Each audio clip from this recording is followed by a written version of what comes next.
سورہ احزاب آیت نمبر 70۔ اعوذ باللہ من الشیطان الرجیم، بسم اللہ الرحمن الرحیم۔ یا ایہا الذین آمنوا اتقوا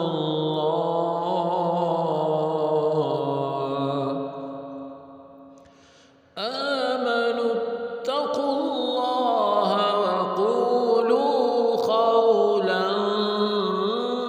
سدیدا۔ لفظی ترجمہ ہے یا ایو اے الذین جو لوگ آمنو ایمان لائے، اتقو ڈرو، اللہ اللہ رب العزت سے، اور قولو کہو، قولاً بات، سدیدہ سیدھی۔ بامحاورہ ترجمہ ہے اے ایمان والو اللہ رب العزت سے ڈرا کرو اور صحیح اور سیدھی بات کہا کرو۔ آیت کی تفسیر میں فرمایا گیا یا ایھا الذین آمنوا اتقوا اللہ، اے ایمان والو اللہ رب العزت سے ڈرو۔ اس آیت اور اس کے بعد والی آیت میں ایمان والوں کو تقوی اختیار کرنے، سچی اور حق بات کہنے کا حکم دیتے ہوئے ارشاد فرمایا گیا کہ تم اللہ تعالیٰ عز و جل کے حقوق اور اس کے بندوں کے حقوق کی رعایت کرنے میں اللہ تعالیٰ عز و جل سے ڈرتے رہو، اور سچی، درست، حق اور انصاف کی بات کہا کرو۔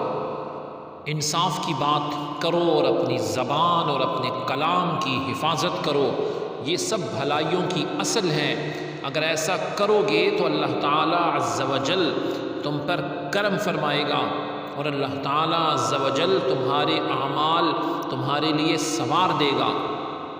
سیدھی بات کے بارے میں علماء نے فرمایا کہ سیدھی مراد وہ بات ہے جو سچی ہو، ذومعنی نہ ہو، اس میں جھوٹ شامل نہ ہو، غیبت شامل نہ ہو، تہمت نہ ہو، کسی کا دل نہ دکھائے، کسی کو رنجیدہ نہ کرے، صاف اور ستھری بات ہو جس کے کئی معنی نہ نکلتے ہوں، اور اس کو کہتے ہیں عربی میں قولاً سدید۔